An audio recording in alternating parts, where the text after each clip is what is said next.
Shalom, Shabbat Shalom para todos vocês. Nós estamos aqui para mais um estudo da Torá, para mais uma Parashá. Eu estou animado hoje. Essa sequência de Parashá tem sido maravilhosa na minha vida também. Tenho aprendido muito cada detalhe da Torá. Embora que a gente saiba que esses vídeos têm, 1% de todo o conhecimento que a Torá ela pode passar para nós, né? E nós estamos falando sobre o Mishkan, ainda sobre o tabernáculo, né? Ainda sobre as prescrições, vai falar hoje sobre muita coisa relacionada ao sacerdócio, então seja bem-vindo, pega aí um chocolate, um biscoito, pega alguma coisa bem gostosa para iniciar a leitura com a gente, assim como outros também recomendam, né? E eu sempre tenho aqui do meu lado um suco, uma água, seja o que for, para não se tornar uma coisa sem sal, né? O estudo da Torá tem que ser uma coisa muito feliz. Então hoje a gente vai estar falando sobre a Parashá Tetzaveh, ordenarás. Então eu vou dar um overview, ela começa em Shemot, no capítulo 27, até o início começa o versículo 20 e vai até o capítulo 30 e versículo 10, ok? Tá aí a proposta, no caso o nome dela, um Tav, um Tzad, um Vav, um Rei. Se lê Tetzaveh, ordenarás.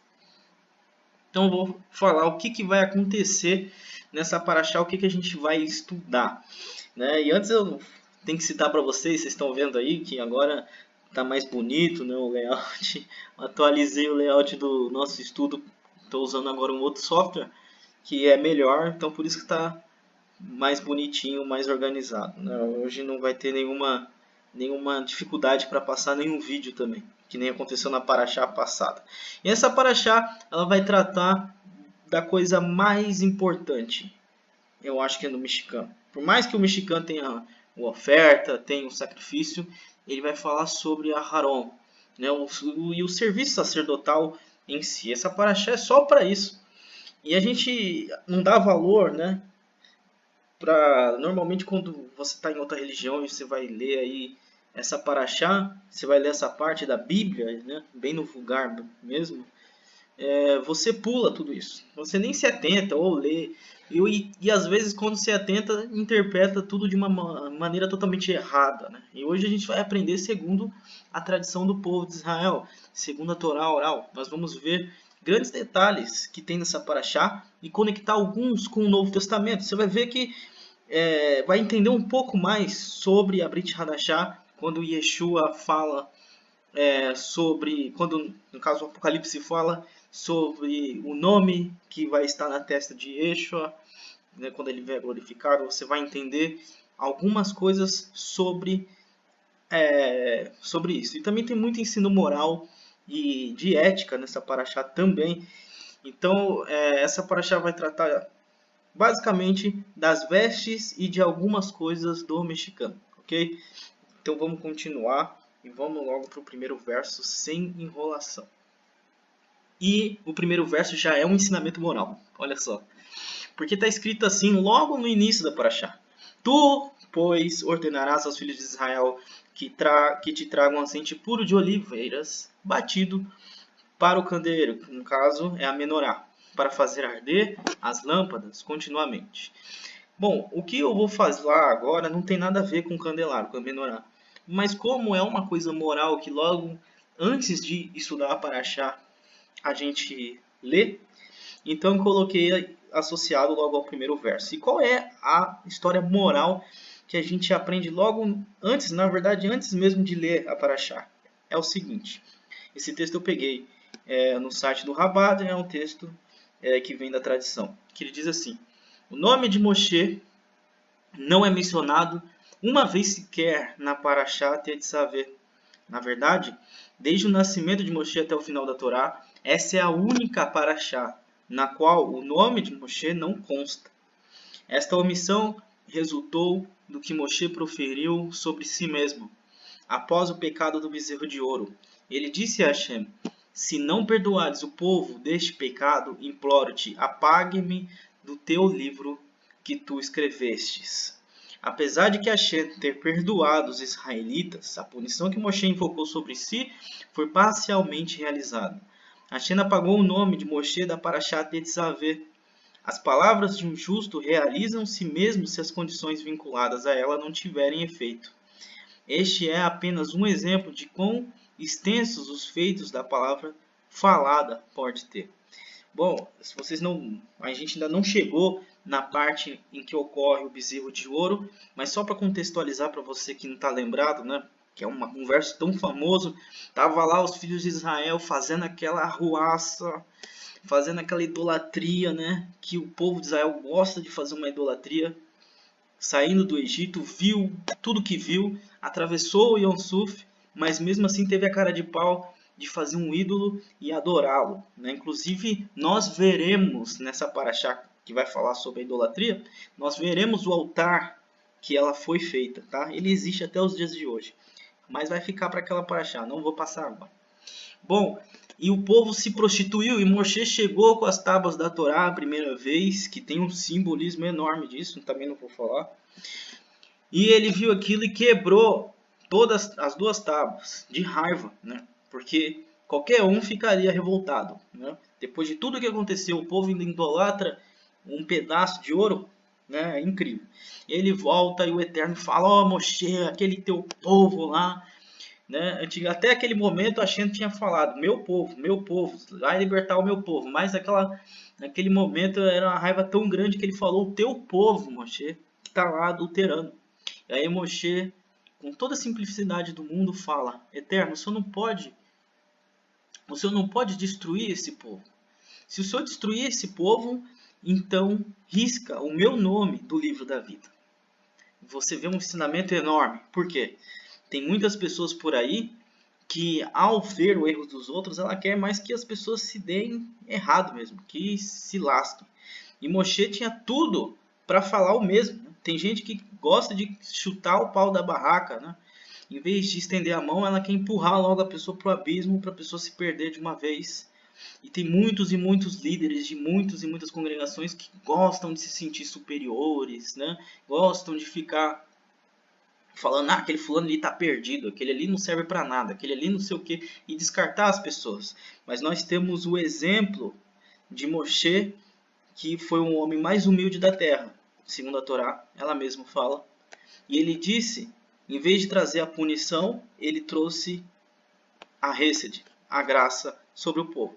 E você vê que depois disso o Eterno, mesmo não tendo riscado, né, o Eterno respondeu para ele: não vou riscar o teu nome, mas todo aquele que fizer aquilo que eu não gosto, que é a transgressão da Torá, todo aquele que pecar, esse terá o seu nome riscado. Apesar de tudo isso, como as palavras de Moshe, ele era um tzadik, como ele era um justo, mesmo assim, parcialmente se cumpriu, que foi: o nome dele foi apagado dessa paraxá e nós não encontramos ela em nenhum lugar. O nome dele. Nenhum lugar da paraxá a gente não acha o nome de Moshe, e é a única paraxá que não fala de Moshe. É exatamente isso que o sábio está citando aqui.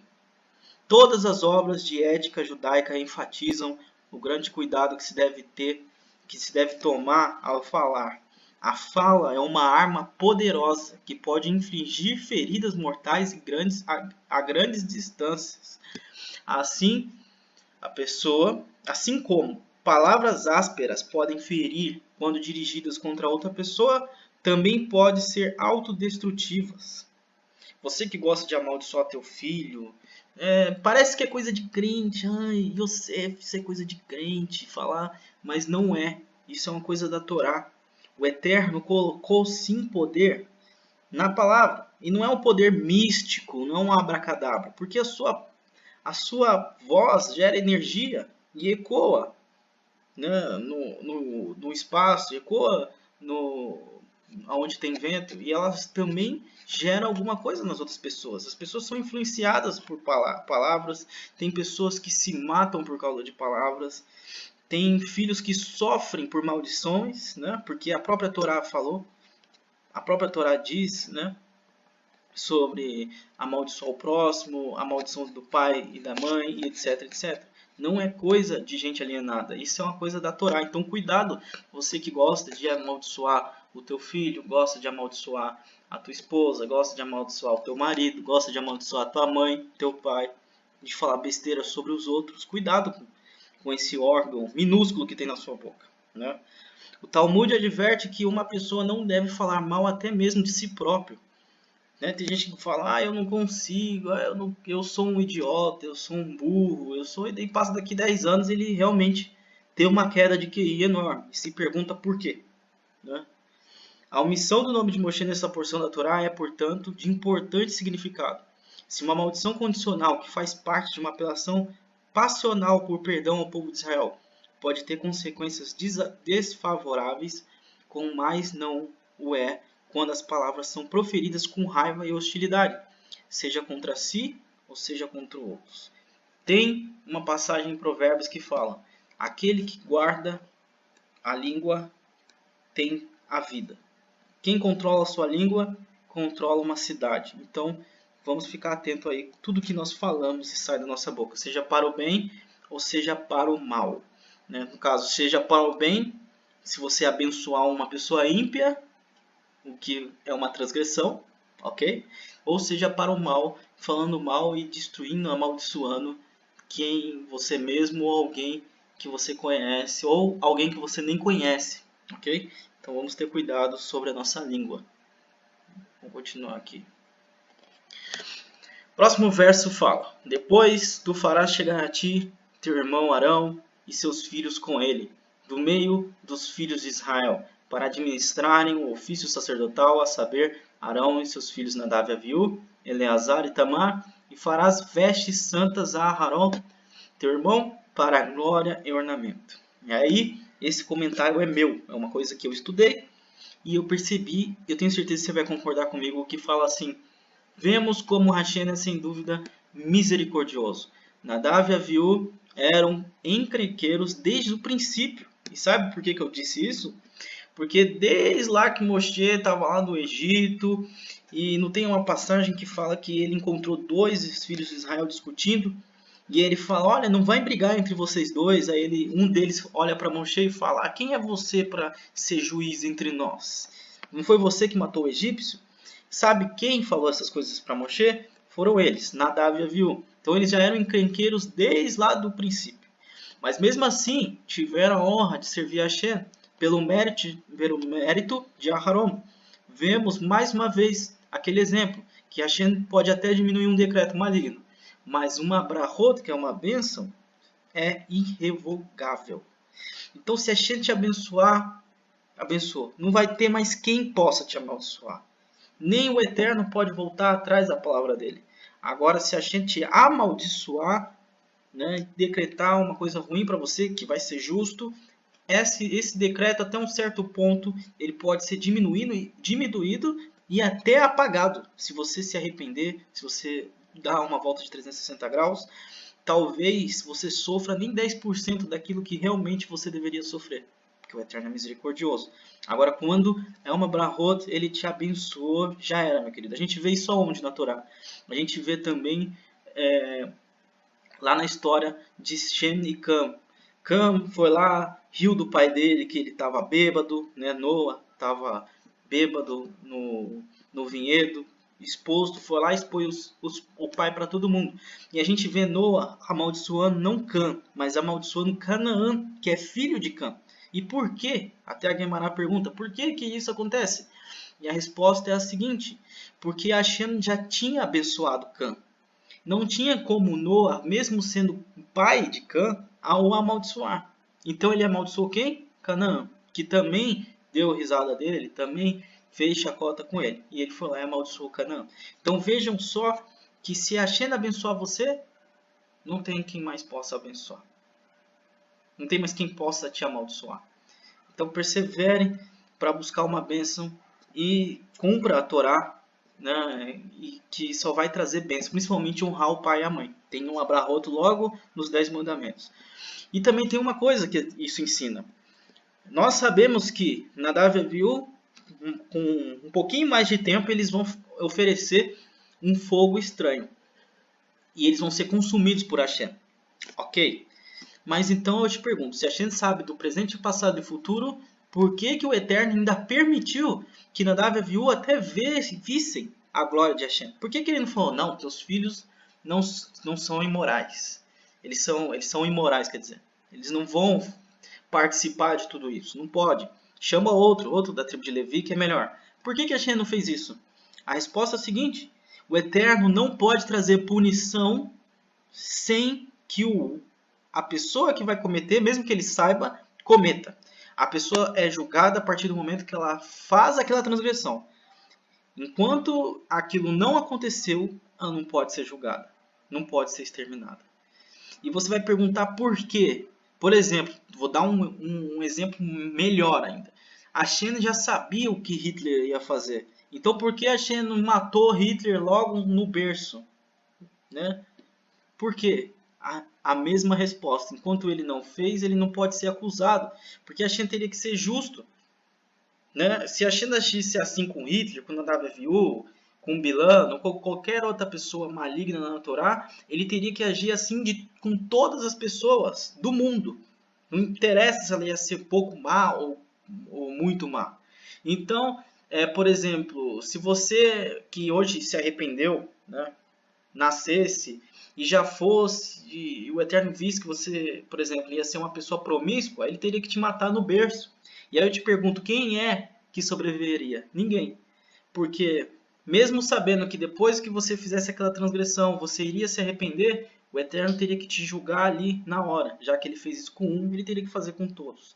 Então o Eterno estabeleceu essa regra, inclusive estava na Torá oral, de que a pessoa só é punida se fez. Enquanto ela não fez um ato, por mais que no futuro ela vá fazer, e o Eterno tenha certeza disso, o Eterno não pode punir aquela pessoa.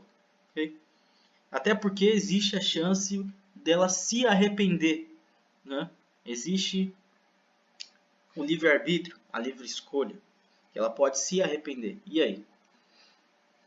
O Eterno deu esse direito ao homem.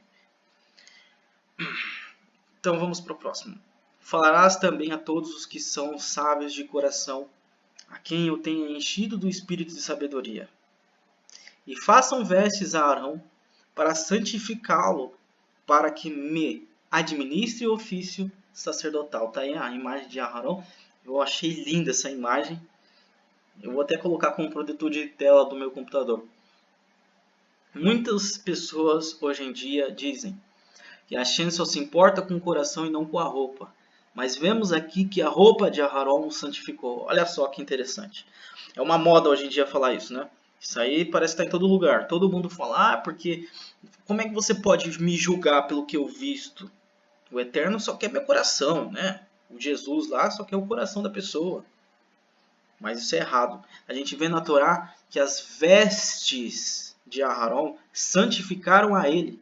Então as suas vestes, meu querido, também pode te denegrir, te amaldiçoar ou te santificar. Para você que é mulher, para você que é homem, não importa o gênero. Vista-se com recato. Ok? Um ensinamento da Torá, isso daí é óbvio. Mas como a geração hoje em dia está terrível, eu ia até deixar isso passar, mas a geração de hoje está impossível, está cheia de ideologia da esquerda, ideologia da direita, ideologia que estão contra a Torá. E hoje eu preciso me apegar até esse detalhe de vestimento. Então, se você é uma pessoa que costuma se vestir de um modo incorreto, e você tem como se vestir, né? Porque tem gente que não tem dinheiro, ou não está podendo no momento e tal. Mas se você tem dinheiro, se você pode mudar, mude o seu jeito de se vestir. Se você coloca roupas que mostram o teu corpo, santifique-se para o Eterno.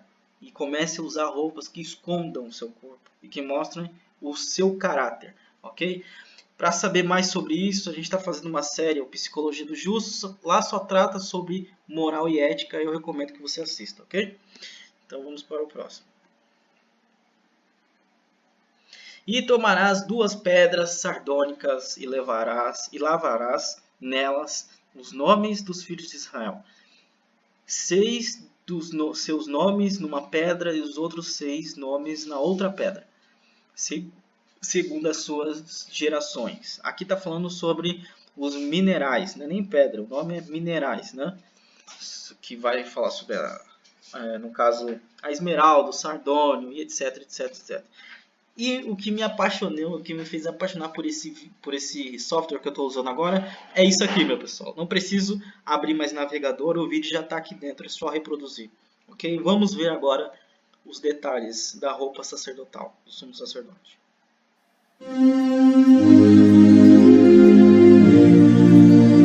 Os artesãos farão o manto sacerdotal de fios de lã azul, púrpura e vermelha, de linho fino e de fios de ouro, e o enfeitarão com bordados. Nas duas pontas do manto haverá duas alças que deverão ser presas nos dois lados do manto. O cinto que passará pela cintura do manto para prendê-lo será feito dos mesmos materiais do manto, formando com ele uma só peça. Pegue 2 pedras de ágata e grave nelas os nomes dos filhos de Jacó. 6 nomes numa pedra e 6 nomes na outra, por ordem de idade. Escolha um bom ourives para gravar nas 2 pedras os nomes dos filhos de Jacó e para montar as pedras em engastes de ouro. Coloque essas 2 pedras nas alças do manto sacerdotal para representarem as 12 tribos do povo de Israel. Arão levará nos ombros esses nomes para que eu, o Senhor, sempre lembre do meu povo. Faça 2 engastes de ouro e 2 correntes de ouro puro entrelaçadas em forma de cordão que você prenderá nos engastes. A gente fica olhando assim e nem se toca, né? Que era um povo que estava no meio do deserto. Como é que esse povo ele fez essa linha? Como é que esse povo cobriu pegou o ouro, torrou ao ponto dele ficar tão fino para cobrir uma linha de ouro, para trançar essa linha de ouro e fazer toda a roupa sacerdotal. Os próprios sábios falam que na construção do mexicano, tanto na construção do mexicano como na construção das vestes, houveram muitos e muitos milagres. Coisas impossíveis aconteceram, ok? Que é incrível, né, o detalhe. Eu trago esses vídeos justamente porque até para nós aqui é difícil de enxergar. Bom, acho que eu já passei isso aqui. Isso mesmo. Agora o próximo vídeo.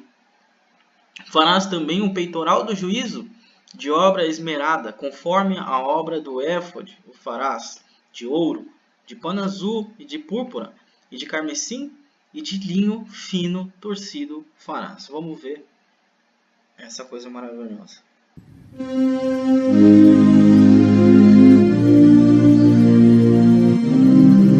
Faça um peitoral que o sumo sacerdote usará para descobrir a vontade de Deus. Como o manto sacerdotal, o peitoral também será feito de fios de lã azul, púrpura e vermelha e de linho fino, enfeitado com bordados.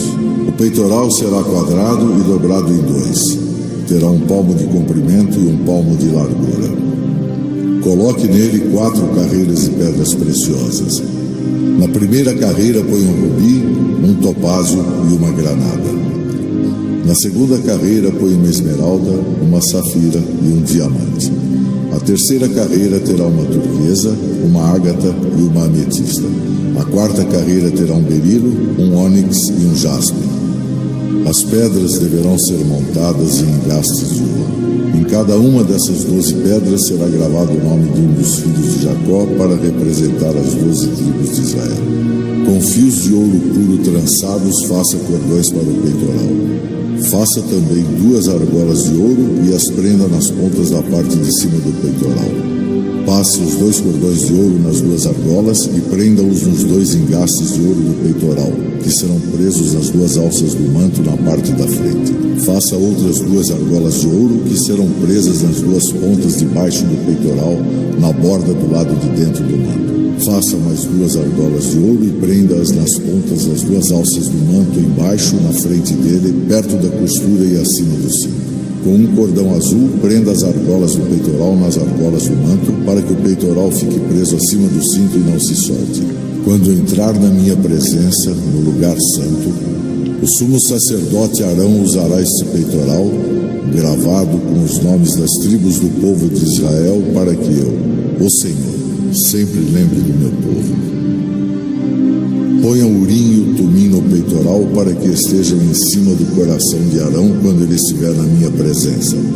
Nessas ocasiões, Arão deverá usar o peitoral para que ele possa saber o que eu quero que o povo de Israel faça.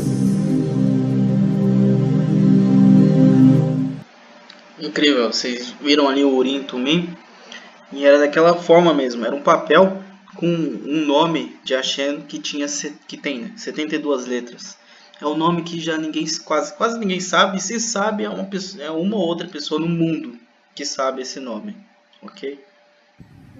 Vamos lá para o próximo slide. E encherás de pedras de engaste, no caso minerais, né? Com 4 ordens de pedras, a ordem de um sardônio, de um topázio e de um carbúnculo. Essa será a primeira ordem, e a segunda ordem será uma esmeralda, de uma safira e de um diamante. A terceira ordem será de um diacinto, de uma ágata e de uma ametista. E a quarta ordem será de uma turquesa, de uma sardônica e de uma jaspe. Engastadas em ouro serão nos seus engastes. Como a gente viu aí o vídeo, o que eu quero falar agora? A gente vai falar também sobre os minerais, porque tudo tem um porquê, meu querido. Por que a Hashem usou os minerais? A gente não leu agora poucos versos atrás, que a roupa de Arão santificava Arão? E por que será que é isso, né? O Eterno usa toda a sua natureza para santificar. Inclusive tem até uma profecia que se cumpriu esses dias, que a terra de Israel exportaria, seria produtora dos minerais, né? Eu não lembro exatamente onde está essa profecia, foi dada por alguns sábios da Torá também, interpretação da própria Torá, e ela está se cumprindo nos nossos dias, porque Israel acabou de achar um mineral chamado mineral extraterrestre, porque é um mineral que não se encontrava aqui na Terra, mas já tinham observado esse mineral no espaço, e agora foi achado esse mineral lá em Israel. Foi até dado o nome dele de mineral Carmel, eu acho, não tenho certeza do nome. Mas você vê o templo era construído vai ser com minerais, né? Você vê os portões do templo, as paredes, tudo vai ter um mineral, vai ter ouro no chão da cidade. E por que será que a China usa esses minerais? Tem um motivo. Não é só uma coisa física porque é bonitinho, né? Não, mas tem um motivo para tudo isso. E tem vários motivos e vários níveis de motivos. E nós vamos só analisar pouquíssimos detalhes desses motivos, ok? O mundo mineral também reina dentro de nós. Para quem não sabe, nosso corpo também é feito de minerais, ok? Eu acho que a maioria de vocês sabe disso, né? Porque nós precisamos de ferro, nós precisamos de outros aí que eu não me lembro agora. Sim, pois nosso sangue leva suas partículas a cada órgão e célula, regulando as nossas funções vitais. Se não ingerirmos a quantidade mínima e necessária desses elementos, nossa saúde ficará comprometida. Não é à toa que precisamos de água, entre aspas, mineral, entre outras fontes alimentícias ricas em minerais. No campo da espiritualidade, as pedras, os minerais no caso, não são menos importantes. Eu estou implicando com esse negócio de mineral porque eu já fiz um curso de geologia e nós aprendemos a falar minerais e ser chato com quem fala pedra, por isso que toda vez eu corrijo. Mas o que eu quer dizer esse verso inicial sobre os minerais? Que tem mineral até dentro de você. E você precisa deles para viver. Inclusive, a tradição judaica diz que se você tem dificuldade aí para engravidar e você comer um pouco de esmeralda, isso facilitaria muito para você ter um bebê. Né? Isso a tradição judaica diz. Eu não tenho certeza se é verdade ou não. Eu nunca testei isso na minha vida, mas é uma coisa que diz, ok? Então, esses minerais têm o seu papel também na roupa de Aharon, além, né, de ser bonitinho. A ciência estuda há anos a correlação observada entre estas e o campo espiritual do homem. De alguma maneira, elas pareciam captar, armazenar, transmutar nossas energias.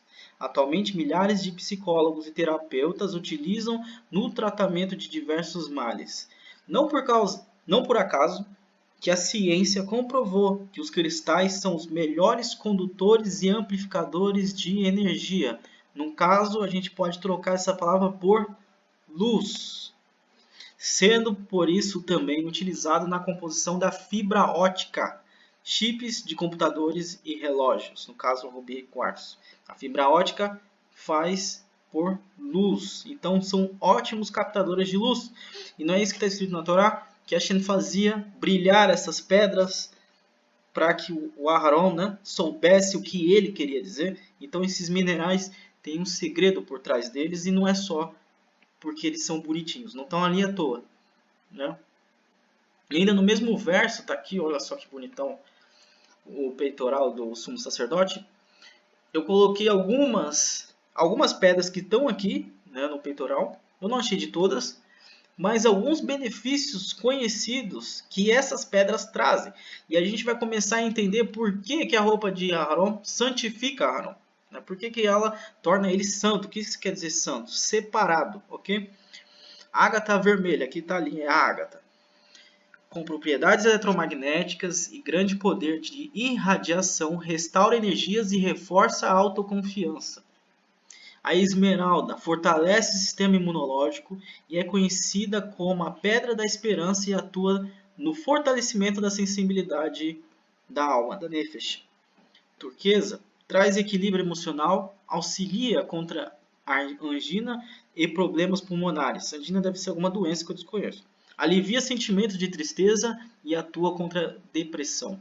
Rubi, a pedra do amor e da fidelidade, protege contra invejas e intrigas. E isso até na tradição judaica você acha, ok? Que os judeus há muito tempo usavam esse tipo de objeto. Aí eu coloquei um parêntese enorme que eu preciso ter um tempo para falar. Que é, mas jamais faça uso disso como idólatra. Como um tipo de idolatria. Não vai sair daqui, eu vou correndo lá para uma loja, para um lugar onde vende mineral, e vou comprar todos. Vou sair espalhando pela minha casa. Não faça isso. Não vai fazer achando que o poder está na pedra, está no mineral. Porque se você fizer isso, você se torna um idólatra, ok? O poder não está no mineral. O poder está em Hashem. Hashem usa o mineral para colocar a sua bondade, a sua rede no mundo. E se a Hashem não quiser, você pode comprar milhões de esmeraldas, comer todas elas e você não vai engravidar. É simples assim. É isso que eu tenho que dizer para vocês. Então não adianta colocar sua confiança em pedra. Não vai achar que você vai mobiliar sua casa com pedra, vai construir sua casa com minerais, etc. E tudo vai dar certo na sua vida e você vai ser um ser humano renovado. Errou. Se você faz isso, errou. Isso é uma idolatria. Ok? O poder está em Hashem. Não está em nenhuma coisa dessa. Ok? Vamos explicar como Hashem se manifesta e usa coisas desse mundo. A explicação é o seguinte. O Eterno, ele usa as coisas como, por exemplo, o Mashiach. Ele pegou e falou, olha, preciso restaurar o povo de Israel, precisa pagar a transgressão, então você vai lá. Você vai lá, morre, e eu restauro as pessoas por você. É assim que funciona. Mas se a pessoa não for fiel ao Eterno, e mesmo assim acreditar no Mashiach, errou. Não vai adiantar nada. Se tornou idólatra, pegou aquela pedrinha e colocou toda a confiança naquela pedrinha de esmeralda, de sardônio, de ágata, e perdeu o Olam Rabá do mesmo jeito. Ok? Então jamais faça idolatria, seja com minerais, com vassoura, com pena, com foto de mão, né? Que as pessoas gostam de fazer idolatria com tudo. Com gesso, com seres humanos, com pedra, com madeira, porque se você fizer isso, em vez de trazer para a sua vida, você está trazendo maldição, ok? Só deixar bem claro, porque eu tenho certeza que alguém aqui do vídeo já deve ter pensado em sair correndo para comprar minerais, né? Não vai fazer isso, não. E usar qualquer coisa como amuleto. Você pode comprar uma roupa de sacerdotal, meu querido. Se você não for obediente a Hashem, não vai adiantar nada. Você vai morrer com a melhor roupa do mundo. Está escrito, e serão aquelas pedras, segundo os nomes dos filhos de Israel, 12, segundo os seus nomes, serão esculpidas como selo, cada uma com o seu nome para as 12 tribos. Inclusive, antes de comentar, só quero dar um toque para vocês, porque a arqueologia achou uma dessas pedras, se eu não me engano, está com o nome da tribo de Dan. foi achado e foi preservado, inclusive, por uma tribo na África.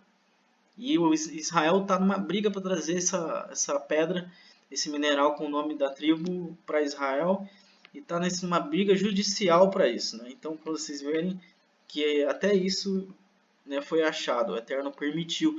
E aqui do lado vocês vão ver uma lista com a ordem certinha de cada mineral com o nome de uma tribo. Por exemplo, aqui o Oden é de rubi, né? Eu acho que a pedra rubi, desculpa, Oden é em hebraico, e a tribo associada é Ruben. É porque eu sempre tenho um negócio que fica nessa região aqui e eu não consigo ver o que está escrito. O Nofesh, que é a esmeralda, está associado a Judá. O Lechem, que é Dan. Aí não colocaram a tradução, ou talvez ninguém saiba que pedra é essa. O Tarshish, que é o crisólito, é a Asher. O Shoham, que é ônix, pedra de ônix, que é muito bonita, eu já peguei na minha mão, é Yosef. O Shevo, que é a turquesa, Naphtali. Safira está para Issacar. O quartzo para Shimon. O carbúnculo, Levi. A pérola para Zevulon. O cristal para Gad e Jasper, Benjamim. Ok? E aí o comentário disse assim: um dos objetivos do peitoral era invocar a orientação divina contra a comunidade de Israel, quando a comunidade judaica estava dividida, em dúvida, desculpa. Ao confrontar um grande dilema, como de empreender guerra contra a nação vizinha, o sumo sacerdote, o Kohen Gadol, ficava na frente da Arca da Aliança, e o rei, ou outra figura influente, ficava atrás dele, olhando suas costas. O indivíduo fazia sua pergunta quase inaudível, para que somente ele pudesse ouvi-la, né, para não dizer que alguém manipulou. E o sumo sacerdote refletiria sobre o sagrado nome colocado dentro do peitoral. Milagrosamente, a luz brilhava para fora das letras gravadas, que, quando rearranjadas, formariam a resposta.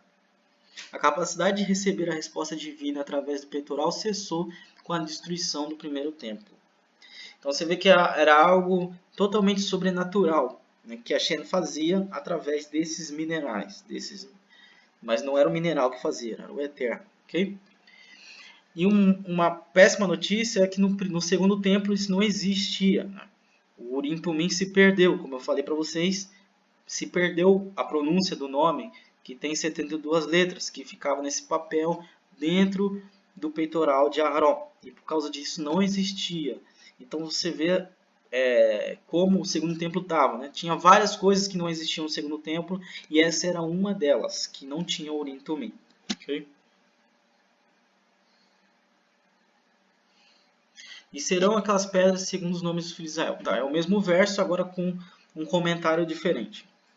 Muitos comentaristas focam no relacionamento entre cada pedra e a tribo cujo nome estava escrito sobre ela, associando a cor e outras qualidades da gema com as virtudes da respectiva tribo. Na verdade, quando os Yehudim viajaram pelo deserto do Egito a caminho da terra prometida, a bandeira transportada por cada tribo era idêntica à cor da sua pedra. Eis aqui uma abordagem. Rubi e Ruben. Rubi é Ruben, desculpa, tá faltando acento. E Ruben pecou ao transpor os leitos de sua mãe, Lia, e a concubina de seu pai, Bilá. A cor vermelha do rubi representa a vergonha que Ruben sentiu quando admitiu seu erro. Prase e Shimon. A tribo de Shimon pecou com as filhas de Moabe e Midian, fazendo suas faces ficarem pálidas, adotando o tom esverdeado da prase. Carbúnculo e Levi. A tribo de Levi devotou-se a transmitir os ensinamentos de Hashem a seus irmãos. O reflexo brilhante do carbúnculo simboliza a radiância espiritual da Torá. Esmeralda e Yehudá, Judá. A cor verde da esmeralda é reminiscente da pálida aparência de Yehudá, quando seu pai suspeitou incorretamente dele ter assassinado Yosef. A radiância da pedra representada a face brilhante de Judá, quando mais tarde seu pai o louvou por salvar Yosef da morte. Safira e Issacar. A tribo de Issacar era famosa pela sua grandeza no estudo de Torá. Portanto, eles são associados com Safira, o material do qual as duas tábuas foram formadas. Pérola e Zebulon, desculpa. A tribo de Zebulon engajou-se no comércio, conquistou grande riqueza. A pérola branca se assemelha à cor das moedas de prata. Lashem e Dan, as riscas dentro do Lashem, parecem semelhantes a uma face humana vista por trás. Isso alude à conduta traseira da tribo de Dan ao fazer uma imagem idólatra. Turquesa e Naftali. Antigamente a turquesa era geralmente carregada por membros da cavalaria. A proximidade entre o cavaleiro e seu cavalo é associada com o nome de Naftali, que em hebraico está associada à conexão. Cristal e Gade. Assim como os cristais são minerais largamente difundidos, a tribo de Gade era numerosa e bem conhecida. Crisólito e Asher. O crisólito tem a complexidade do azeite de oliva, uma substância encontrada em abundância na terra de Asher. Ônix e Yosef. As letras do nome hebraico para ônix, Shoan, podem ser rearranjadas para escrever Hashem, uma forma comum de referir-se ao Eterno. Isso alude ao bem-sucedido a Yosef por cumprir a Torá, mesmo estando na casa de Potifar. Jaspe e Benjamim, após a venda de Yosef como escravo pelos seus irmãos, Benjamim, que não estava presente na hora, deliberou se deveria ou não revelar o destino de seu irmão ao seu pai. Yaakov, esse diálogo interno de ida e volta está refletido nas numerosas cores de jaspes. Então veja como cada tipo de mineral está associado com uma qualidade ou não qualidade, né, de um ato dos filhos de Israel. E serão é o mesmo verso, agora com outro comentário. Somos informados em um Midrash Shemot Rabbah, em nome do Rabbeinu Yehoshua ben Levi, que a razão pela qual os nomes das 12 tribos foram escritas no peitoral pode ser entendida por meio de uma parábola. O filho de um rei tinha um tutor, um pedagogo. E por que esse comentário está associado ao quê? Porque está escrito que quando Hashem visse esse peitoral, ele não mataria Aharon. Por que isso, né? Ele vai explicar, o sábio vai explicar. Ele foi ao rei para interceder em nome de seu pupilo, o príncipe. Ele estava preocupado com o receio de que os vários oficiais presentes ao rei pudessem pronunciar algum comentário negativo sobre o príncipe enquanto ele estivesse comprometido em defendê-lo. O que o tutor fez? Vestiu-se com seu uniforme mais impressionante, um traje destinado a causar respeito naqueles que o veriam usá-lo. De maneira semelhante, Aharon entraria no santuário para interceder junto a Hashem em nome do povo judeu, vestido com um tipo de roupa que seguramente afastaria os ouvintes indesejáveis. Se ele não tivesse muitos méritos, não poderia ter sobrevivido a tal encontro.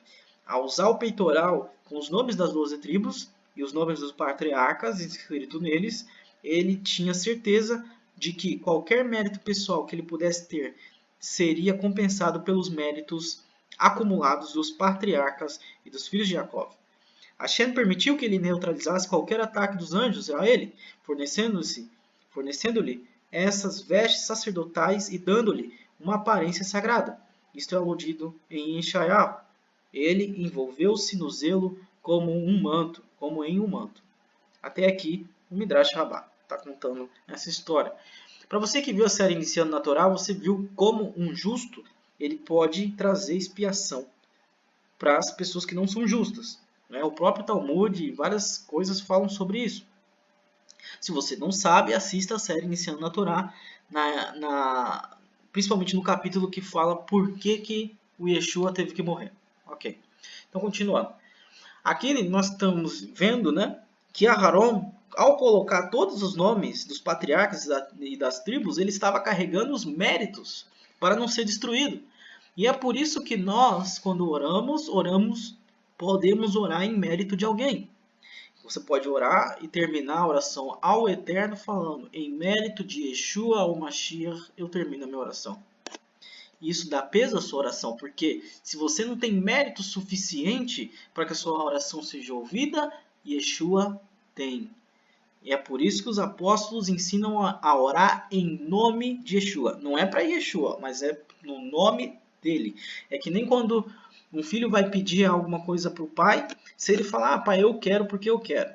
Um argumento fraco. Agora, se o filho chegar e falar, pai, eu quero porque a minha mãe pediu, minha mãe mandou, em nome da minha mãe, quer dizer, aí o pai com certeza concede os desejos daquele filho. Não estou falando de idolatria, não estou falando para você orar para Yeshua, para o anjo, para o Reb de Lubavitch, para o Babassali, seja lá quem for. Não estou falando isso. Estou falando para você usar os méritos da pessoa, sem idolatria, ok? Eu já expliquei muito sobre idolatria.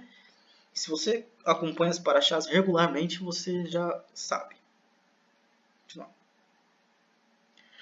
E também porás no peitoral do juízo Urim Tumim, para que estejam sobre o coração de Aharon, quando este entrar diante de mim, do Eterno, né, do Senhor. Assim, Aharon levará o juízo dos filhos de Israel sobre o seu coração diante do Senhor continuamente. Também farás um manto de éfode, todo de pano azul. A gente viu no vídeo isso, né? Tá aqui a parte que o vídeo tentou mostrar, tá até em paleo-hebraico aqui, mas aqui nesse papel que a gente não sabe se entrava pela esquerda, entrava pela direita, se ele ficava pendurado. Tem gente que diz que era 2 pedras, mas aí eu não confio, né? Que seja 2 pedras que lançavam para cima e que uma pedra dizia sim, outra pedra dizia não. A gente não vê isso na Torá, não acredito nisso. Mas esse papel, ele tinha um nome de Hashem que tinha 72 letras. É um nome poderoso de Hashem, tá? Mas a gente já falou sobre isso, não vou entrar em detalhes. E nas suas bordas fará romãs de pano azul e de púrpura, de carmesim, ao redor das suas bordas, e campainhas de ouro, de modo delas ao seu redor. Está aqui o tipo de sino que colocava, parece até uma castanha, sei lá, parece uma fruta, isso aqui, não parece nenhum sino, né? E o Risconi, ele disse, seu som seria audível. E por quê? Por que o Aharon tem que colocar esse sino na roupa? Você já se perguntou? Poxa, o Eterno sabe de todas as coisas. O Eterno não saberia que Aharon estará chegando? Mas aqui está o segredo para você entender um pouco do caráter do Eterno, né? O som foi feito para alertar as pessoas que o tempo para ele realizar o serviço no tabernáculo havia chegado. De acordo com a interpretação, o som era necessário para alertar os outros sacerdotes a não entrarem no Santo dos Santos. No dia da expiação, não havia necessidade, visto que somente o sumo sacerdote realizava o serviço sacrificial naquele dia. Ok? Está aí um motivo, um dos motivos, né? Tem mais do que isso. Bom, eu ia falar o próximo motivo, mas eu não sei se eu coloquei. Mas eu vou falar antes de reproduzir esse vídeo. Um dos outros motivos é que o Eterno, ele é o rei do universo. Você não se apresenta para o rei, seja um rei terreno, que é humano, de carne e osso, de qualquer forma. Né? Se você, por exemplo, a gente tivesse o rei lá da Pérsia e você entrasse no palácio sem ser anunciado e entrasse na sala dele e ele visse você, você poderia até morrer. Se o rei não apontasse o cetro para você, você morria por ter feito isso, porque isso é considerado um tipo de afronta. Tipo, será que o rei não é nada? Você pode entrar a hora que você quiser aqui? Até mesmo para você entrar numa empresa, hoje em dia, você tem que passar primeiro pela recepção, né, e ser anunciado. Então imagina no Santo dos Santos, no Kodesh HaKodashim. Então esses guizos, né, esses sinos pequenininhos, servia para alertar, como se uma forma de falar, ó, o Aharon está vindo. Uma espécie de preparação, ok? Também para isso, é assim que os sábios interpretam. Eu não sei se eu coloquei no slide, mas já estou explicando para vocês. Vamos ver esse vídeo aqui que é muito interessante.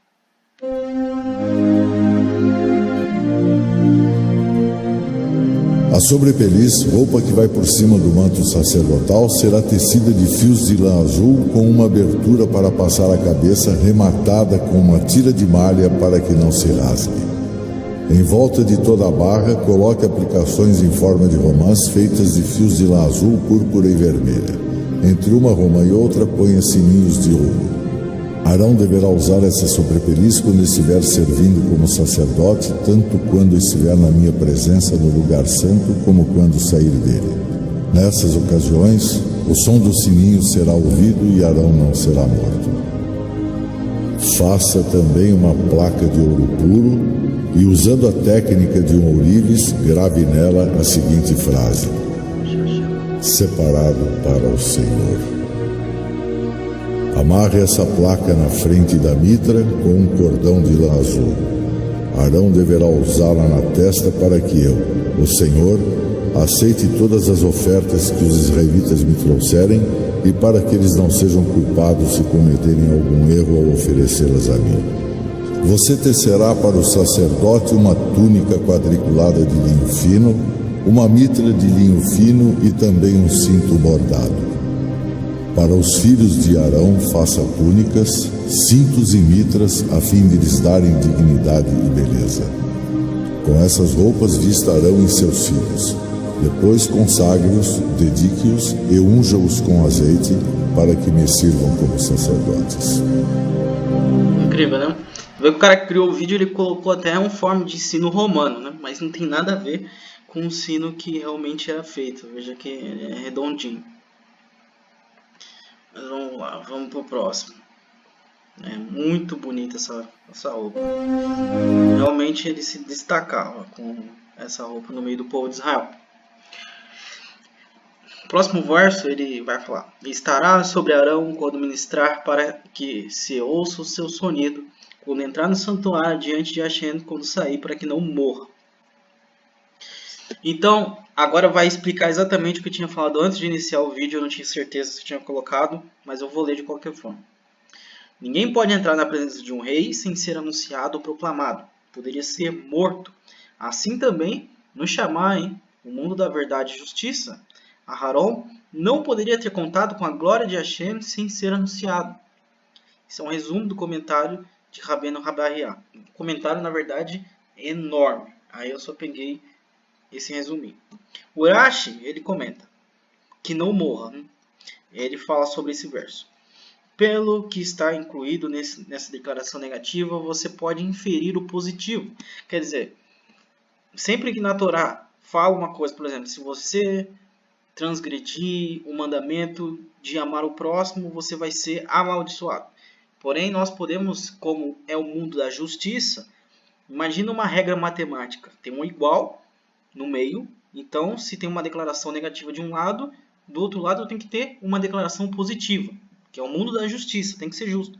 Então nós podemos entender que se você amar o próximo, você vai ser abençoado, vai ter brahot, vai ter mitzvah, etc, etc. E da mesma forma, com esse mesmo pensamento judaico, ele diz, se ele tem as vestes nele, ele não incorrerá em morte. Consequentemente, se ele entrar no santuário sem uma dessas vestimentas, ele incorre na morte nas mãos de Hashem. Isso aí é uma coisa profunda que é, para quem lê de primeira, assim, até difícil de entender. O Aharon, ele tinha que entrar no Kodesh HaKodashim, principalmente no único dia que ele podia, que era o Yom Kippur, para salvar o povo de Israel da morte. Literalmente, para fazer expiação pelos pecados do povo. O pecado traz a morte. Se isso é verdade, o ao contrário também tem que ser. E qual que é o ao contrário? Se Aharon não entrar, se Aharon entrar de uma maneira errada, se Aharon tiver desobedecido a Hashem, se ele tiver com transgressão, com pecado. Então é por isso que existe essa punição. Essa punição de morte, na realidade, é uma inversão, é o inverso da vida. Então, veja só como funciona a cabeça de um hebreu, de um israelita. É dessa forma. Sempre tudo tem que ser de uma maneira justa. E é por isso que você tem que estudar primeiro a Torá, para depois ir para outros livros, ok? Senão você não vai entender nada. Você nunca vai achar lógica em nada. Também farás uma lâmina de ouro puro e nelas gravarás a maneira de gravura de selos, santidade de Hashem. Aí você vai me perguntar, por que que tem uma foto de um homem nas nuvens com um monte de anjo e com uma roupa de ouro? Pessoal, essa deveria ser o tipo de visão que você deveria ter de Yeshua, né? Não aquela visão romanizada e etc. E por que que eu coloquei isso? Porque lá no Apocalipse, ele está falando o seguinte: então olhei e eis que vi os céus abertos, diante de mim um cavalo branco, cujo cavaleiro se chama Fiel e Verdadeiro. Ele é responsável por julgar e guerrear com justiça. Está falando da Torá. Seus olhos são como chamas vivas de fogo. Em sua cabeça há muitas coroas e um nome escrito que somente ele conhece. Então veja a semelhança. Na cabeça do Yeshua glorificado, do Mashiach, também tem um nome. Da mesma forma como tinha o nome santificado ao Eterno na fronte do sumo sacerdote. Porque nós sabemos, quando lemos lá em Hebreus, do capítulo 1 ao 8, que Yeshua serve como sumo sacerdote para expiar os pecados a todo Yom Kippur. Okay? Tem ensinos maravilhosos sobre Yom Kippur. Quando a gente chegar na festa, eu vou passar para vocês. Vamos continuar.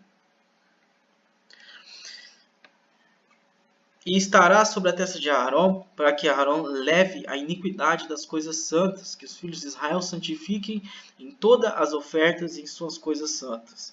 E estará continuamente na sua testa, para que tenha aceitação perante Hashem. Os trajes dos Kohanamim também ajudavam o povo de Israel a vencer as guerras. Eram semelhantes a uniformes que os soldados usavam. Quando os Kohanamim usavam seus uniformes sagrados no tabernáculo, Hashem recordava os soldados judeus no campo de batalha e os fazia triunfar. Portanto, os adornos dos Kohanamim beneficiavam todo o povo judeu. E tem gente que acha que ser levita é trocar um instrumento dentro de uma igreja idólatra. Não tem nada a ver com isso. Okay? Aí, o próprio sábio faz uma conexão com uma história do povo de Israel. Ele continua. Uma mulher que foi recompensada tendo todos os seus filhos sumo sacerdote. A gente conhece outra que é Raabe, mas tem essa daqui que também é muito famosa. Todos os 7 filhos de uma senhora chamada Kinhit tornaram-se sumos sacerdotes. Os sábios ficaram maravilhados com a extraordinária honra que Hashem concedeu a essa mulher. E olha só, né, a gente está falando de vestes, de recato, de a veste de Aharon, etc. Veja só essa história aqui maravilhosa. Enviaram-lhe um mensageiro para indagar-lhe: quais são os seus feitos, para que você fosse assim distinguida? E ela replicou: sequer as paredes da minha casa jamais viram meus cabelos descobertos. Quer dizer, ela teve um mérito de ter todos os seus filhos sumos sacerdotes, porque ela usava de recato. Cobria os cabelos, porque a mulher casada deve cobrir o seu cabelo. Durante toda a sua vida não havia revelado seus cabelos a ninguém, nem mesmo as vigas do seu teto. Quer dizer, ela já foi por extremo logo, né?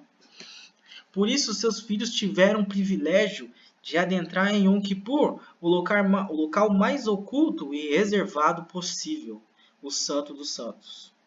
Os sábios então comentaram o versículo de Tehillim 45:14, Salmos. Certamente aplica-se a essa mulher. A dignidade da princesa encontra-se no seu interior. Ela será adornada com quadros dourados. Eles interpretaram esse versículo como significando que uma mulher de grande recato é recompensada com filhos que vestem a placa peitoral de quadrados dourados, que é as vestes do sumo sacerdote. Então vejam só como Hashem se importa sim com o que você veste, como você anda, o que você fala, o que você diz. Hashem não quer só teu coração. Está escrito lá em Devarim: e amarás o Senhor teu Elohim com todo o coração, com toda a sua alma, com todo o seu espírito. Quer dizer, com tudo. Com a sua mão, sua perna, seu braço, seu recato, seu corpo. Até na hora que você estiver no banheiro, seja onde for. Faça tudo para Hashem. Inclusive, esses dias eu coloquei uma frase lá na página falando assim: faça tudo para Hashem, porque no final das contas, Ele vai julgar todos os seus atos. Então, tudo realmente é para Hashem. Ok? Então, para você que acha que roupa não conta nada, você está enganado. 100% enganado. está na hora de você fazer techuvá e começar a se vestir com recato. Mulher, homem, criança, né? Tudo isso daí. Todo mundo englobado. Né? Estarão sobre Aharon e seus filhos quando entrarem na tenda da congregação ou quando chegarem ao altar para ministrar o santuário, para que não levem iniquidade e morram. Isso será estatuto perpétuo para ele e para a semente depois dele. Certa vez, olha só esse caso que está associado a esse verso. Está associado a Nadav e Abiú, porque o Eterno teve misericórdia a Nadav e Abiú, teve paciência com Nadav e Abiú, né? Teve tudo isso aí que está relacionado com essa história. Certa vez um não-judeu passou por uma sinagoga e ouviu uma voz de um rabino ensinando as crianças. Essas são as vestes que devem fazer, a placa peitoral, o avental. O mestre lia a paraxá que versava sobre os adornos do sumo sacerdote, que é a nossa, Tetzaveh. O não-judeu parou e indagou: quem recebe todas essas roupas maravilhosas? Quer dizer, brilhou algo no coração dele. Aí responderam: o sumo sacerdote. Responderam: o não-judeu pensou: converter-me-ei para que receba estas roupas gloriosas. Olha o pensamento dele. Meio orgulhoso, mas tudo bem. Dirigiu-se à casa de estudos do sábio Shammai. Para quem não sabe, no primeiro século tinha 12 escolas, a escola de Hillel e a escola de Shammai. E ele disse para o Shammai: aceite-me como um convertido ao judaísmo, da religião da época, com a condição de que me tornarei sumo sacerdote. Aí o Shammai expulsou com o bastão que estava nas suas mãos, agindo assim de boa fé a fim de proteger a honra da Torá, porque ele considerou o mal pedido uma afronta da Torá. Ok. Aí o pretenso convertido não tomou rumo da casa de estudos do sábio. Desculpa, eu li errado. O pretenso convertido, então, tomou o rumo da casa de estudos do sábio Hillel e repetiu seu desejo de se converter-se ao Eterno, Torá, a fim de se tornar um sumo sacerdote. Hillel aceitou, olha só que diferença. Contudo, advertiu: antes de assumir uma posição elevada, uma pessoa deve familiarizar-se com as regras de conduta a essa pertinente. Vá estudar as leis referentes ao sacerdócio. O homem estudou a Torá e logo chegou ao verso: o não correm que se aproximar disso, do serviço sacerdotal, morrerá. A quem este versículo se refere, inquiriu, disseram-lhe: a qualquer um que não nasce da família de Aharon, mesmo o próprio rei Davi. O convertido compreendeu o total significado dessas palavras e raciocinou: se mesmo um judeu de nascença não pode assumir uma função de Cohen, eu, um estrangeiro, certamente não poderei tornar-me um. Voltou a chamar e disse: por que não me disse que não poderia me tornar um sumo sacerdote, uma vez que a Torá proíbe o não correndo de realizar o serviço? Para Hillel, ele disse: que possa se tornar um receptáculo de todas as brahot celestiais. Sua humildade trouxe-me para sobre as asas da Shekhinah, da presença divina. Mais tarde, esse convertido teve 2 filhos, olha que legal. Chamou um de Hillel e outro de Gamaliel, o nome do neto de Hillel. Sua família ficou conhecida como Gerê Hillel, os convertidos de Hillel. Então eles se converteram à Torá, assim como Jétro.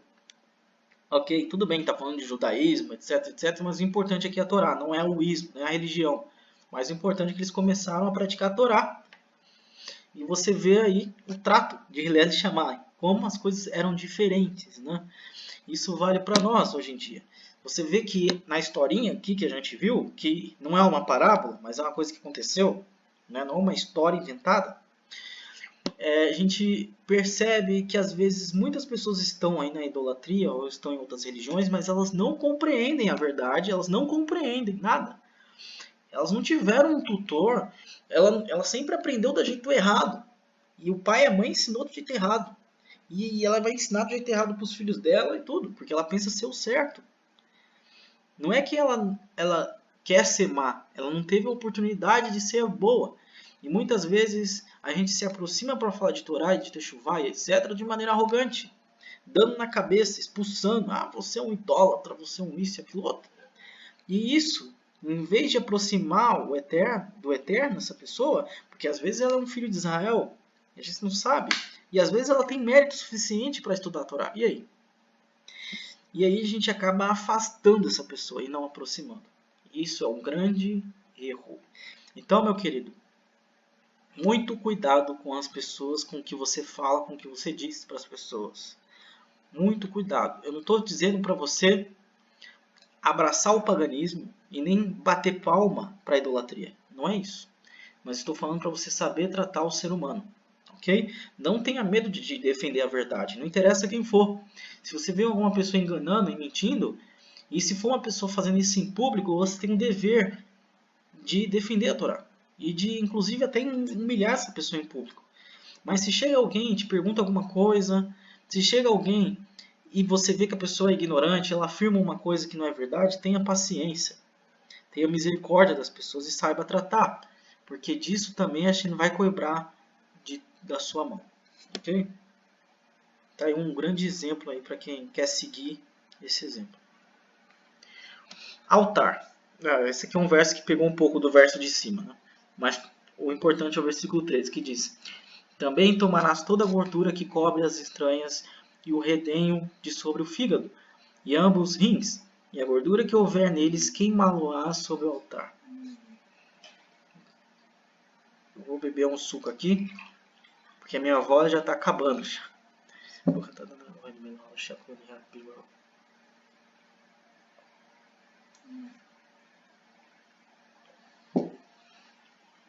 Aí está escrito: o que simboliza a queima da gordura, o queimar da gordura. Jerusalém ficou gordo e chuto.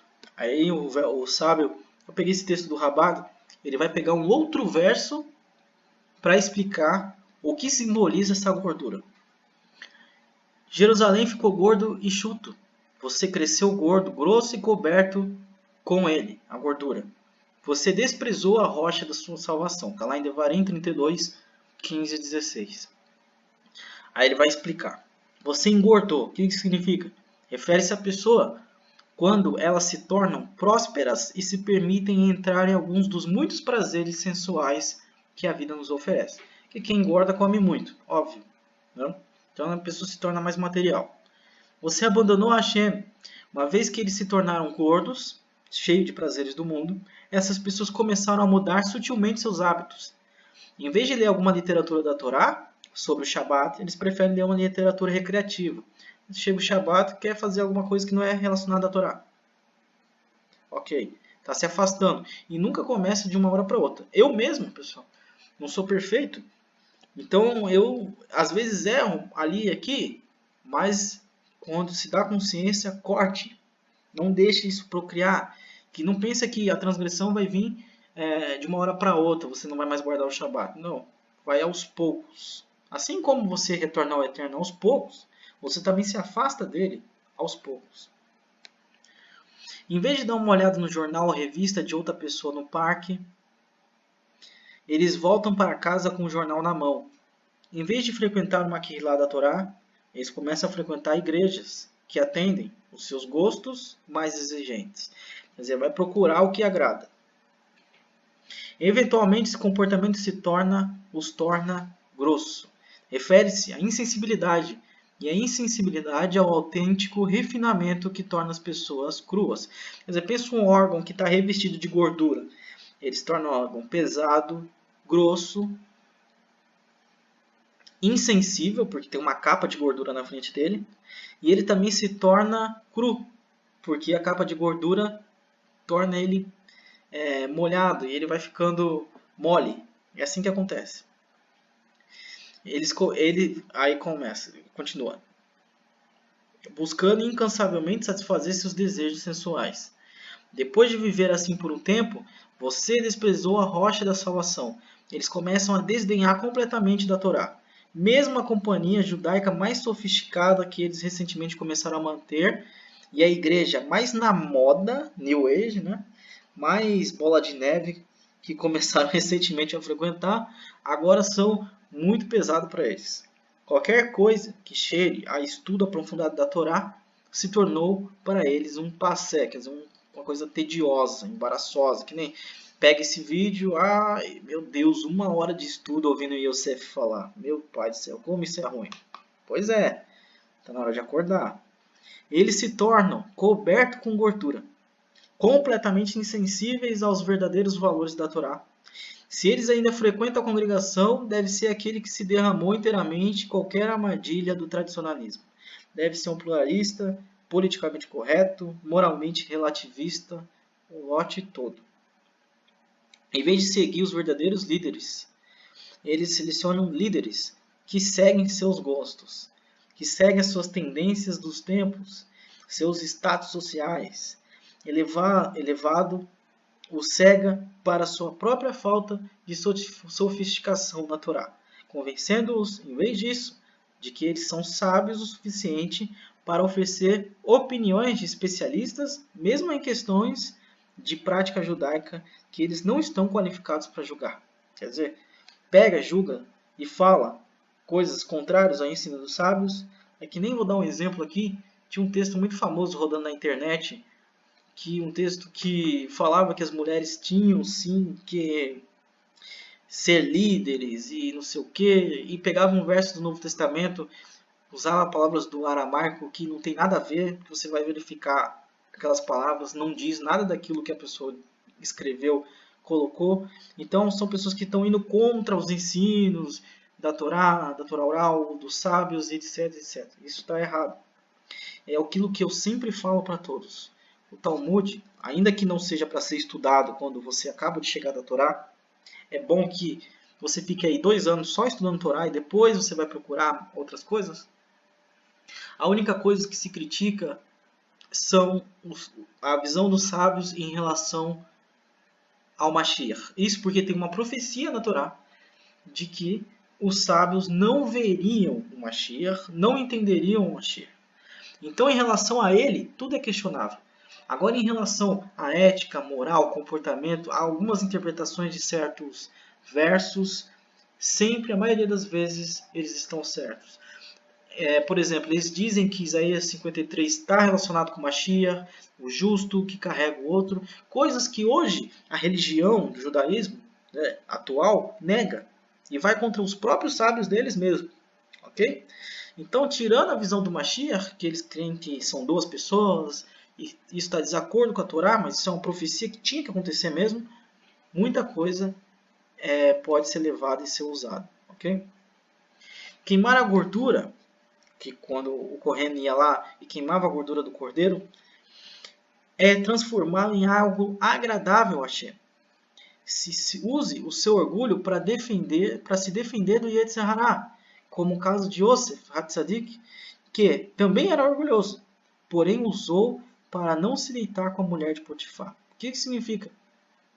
Como o verso diz, o Kohen Gadol, ele ia lá, pegava a gordura do novilho e ele queimava aquilo até virar fumaça. O que significa?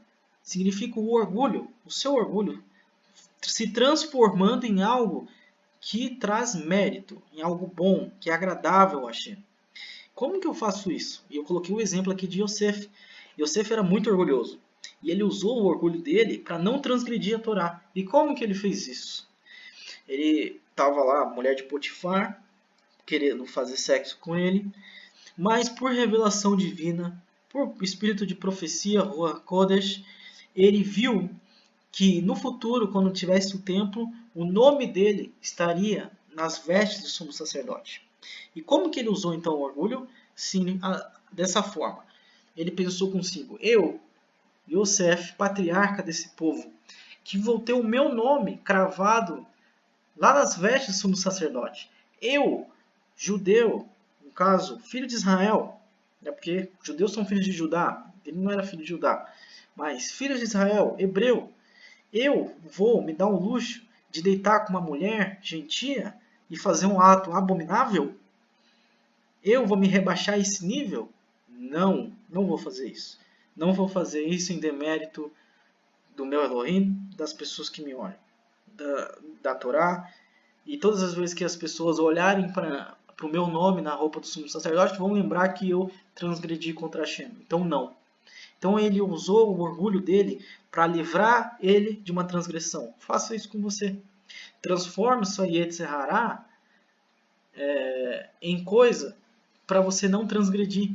Aí você vai me perguntar, bem engraçado. Ô Yosef, como é que eu vou usar, por exemplo, a minha mentira para engrandecer o nome de Hashem? Como é que eu vou usar a minha preguiça para engrandecer o nome de Hashem? Tem como. E sabe onde você vai descobrir? No nosso estudo do Psicologia dos Justos.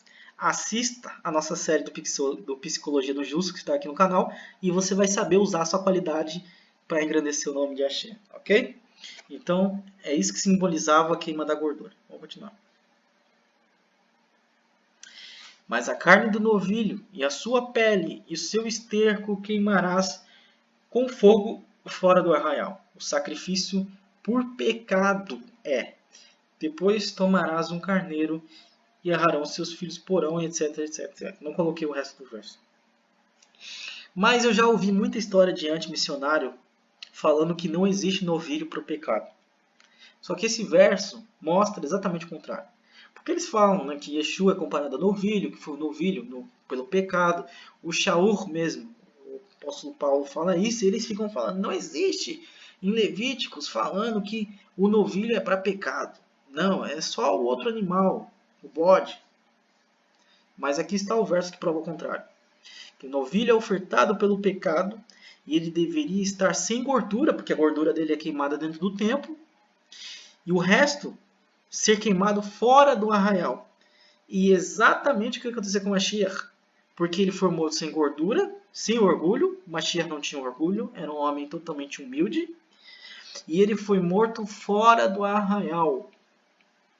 O que significa isso? Fora da cidade de Jerusalém, de Jerusalém. O próprio apóstolo Paulo fala isso. Da mesma forma que a Torá fala. Baruch Hashem. Vamos lá. Assim queimarás todo o carneiro sobre o altar, é um holocausto para o Senhor. Cheiro suave, uma oferta queimada para Hashem. Urash, ele comenta, com um odor agradável. Como uma gratificação de espírito diante de mim, que eu ordenei e minha vontade foi cumprida, mesmo que o cheiro seja horrível. Porque muita gente, principalmente lá no Talmud, ele questiona, como assim um cheiro agradável? Queimar um carneiro tem um cheiro horrível. Queimar um corpo, você já viu um corpo queimando? É um cheiro horrível. Mas aonde está o agradável para Hashem? É que foi feito da maneira dele. Então quando a gente chegar em Vaikra, a gente vai ver muitas vezes o Eterno falando assim, isso será bom aos meus olhos, e assim vai ser agradável para mim. E o que significa? Que foi feito exatamente do jeito que o Eterno. E por isso que é agradável aos olhos dele. Não é o ato em si, mas é a obediência. Então quando você obedece a Torá e os mandamentos, você se torna agradável ao Eterno. Tá bom? E também, cada dia prepararás um novilho por sacrifício pelo pecado para expiações e purificação, e purificarás o altar, fazendo expiação sobre ele, e ungirás para santificá-lo. Está falando mais uma vez de novilho para o pecado. O Rabbeinu Barreá, em Timóteo 29, ele comenta, tudo que tocar no altar torna-se santificado. O texto desta declaração sugere que, independente de algo ter sido adequado para o altar ou não, quer dizer, para o uso ali do altar ou não, o mero contato com ele torna-o sagrado. A fim de nos impedir de chegar a tal conclusão, né, de achar que é assim mesmo, a Torá escreveu o verso seguinte, e é isso que você deve preparar no altar, ovelhas no primeiro ano.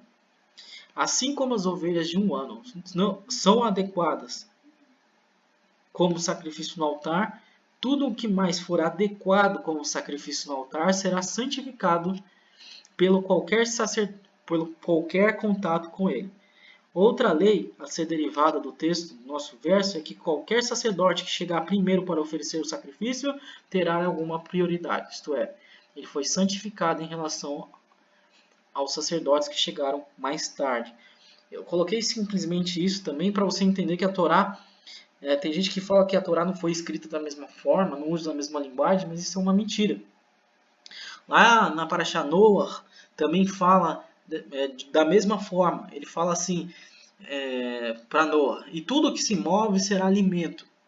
E logo depois, no verso abaixo, ele faz a descrição que é a erva verde. Ele fala assim, toda a erva verde será por alimento. E aí os sábios comentam, falam assim, tá vendo? Se não tivesse dito a erva verde, a gente pensaria que tudo que se move realmente é alimento. Mas assim como existe erva que não é para comer, assim também existem animais que Noa já sabia que não era para comer, porque ele fez a separação do puro e impuro para entrar na arca. Não sei se vocês lembram. Então a Torá ela usa disso, tá? Saibam disso, que às vezes ela passa a lei e logo ela discrimina embaixo, diferente do jeito que a gente pensa aqui no Ocidente. E aí tem uma parábola, um acontecimento com Yeshua que ele citou esse verso da Torá. Ele fala assim, ai de vós, guias cegos, porque ensinais. Olha só o que os fariseus da época estavam ensinando. Se uma pessoa jurar pelo santuário, isso não tem significado. Porém, se alguém jurar pelo ouro do santuário, fica obrigado a cumprir o que prometeu. Olha só.